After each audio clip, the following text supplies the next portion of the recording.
An elderly man comes to the rescue of a single mom when a wheel comes off her baby's stroller. Days later, he finds himself aboard a private jet, heading to a tropical location. Joseph Benjamin had few dreams. At 72, the widowed father of two knew what life held in store for him every single day. He got up when the sun rose and cycled to the bakery for fresh rolls. He would then cycle back, eat breakfast, do some chores, and wait for lunchtime. In the afternoons, he potted around his little workshop and fiddled with his inventions until dinner. Then he was in bed by sundown. Life was always the same until he met April and Emma. That day started out with Joe pedaling his bike to the bakery, but on the way, he saw a young woman in a gray tracksuit struggling with an old-fashioned, ungainly stroller. One of the wheels of the stroller had come off, and the woman seemed to be trying to push it back into place while her baby wailed in protest inside the lopsided stroller. "Excuse me," Joe said gently. "Do you need help?" The woman looked up, and Joe saw tears in her eyes. "Yes," she said. "I think I do." Then, to Joe's discomfort, she started crying. "Please don't cry," Joe said awkwardly, petting the woman's shoulder. "We'll soon have everything fixed up good as new." "I'm so stupid," the woman sobbed. "I should never have brought this old stroller out, but it was mine when I was a baby, you see." "That's nice," Joe said. "I saved up all my children's old toys, and my grandkids loved them." The woman smiled and said, "Yes, I have all my old children's books, and toys too, but I didn't think the stroller was so wonky. It was in the attic of my parents' old place, and I grew nostalgic." "Let's see what we can do," Joe said. He took his small toolkit from the bike's panniers and knelt by the stroller. "Aha, it's not broken. One of the lug nuts is loose. That's why it popped out." Joe fiddled with the wheel a bit, then said, "You'd best take the baby out.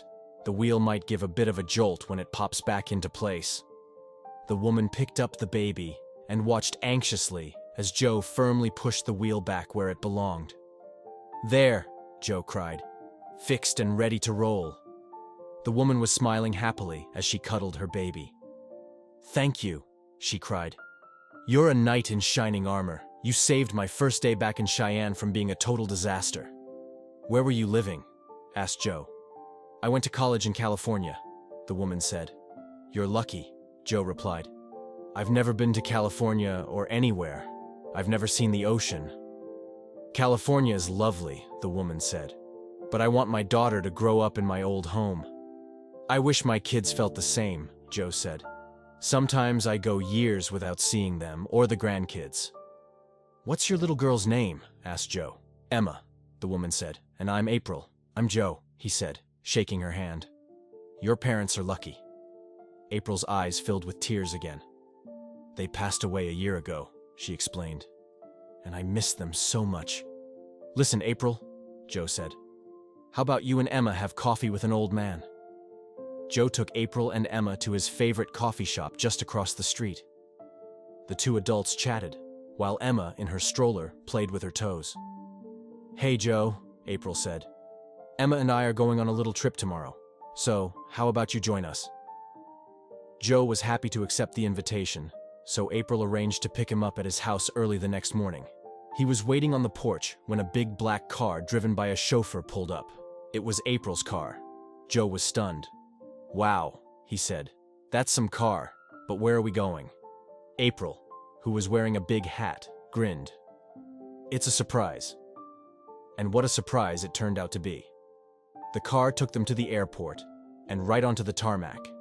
"Come on, Joe," April said. "Get out." So Joe did, and he had the fright of his life when he saw a beautiful, sleek private jet taxiing towards them. "What's going on?" Joe cried, alarmed. "We're going to the beach," April said with a huge grin. "You're going to see the ocean." Joe boarded the jet, and he couldn't believe it. "Me? Flying?" he cried. "Seeing the ocean? I can't believe it." "I wanted to surprise you," April said, "because you were a lovely surprise. Very few people bothered to stop and help a mom in distress, Joe. You're a gentleman, and you deserve wonderful things." As it turned out, April had inherited a private jet charter company from her parents, and she always had a plane on call. From then on, Joe became a permanent guest on April's holidays and getaways, and a granddad to little Emma. Life can bring the most incredible surprises. Joe thought he knew what life had in store for him, but he was wrong. He became a surrogate granddad and a frequent flyer at the age of 72. An act of kindness can change your life. When Jill came to the rescue of the young mom, he never imagined she was a millionaire who would make his dream of seeing the ocean come true. I hope you liked this video. Please give it a thumbs up and share it with your loved ones. Thank you.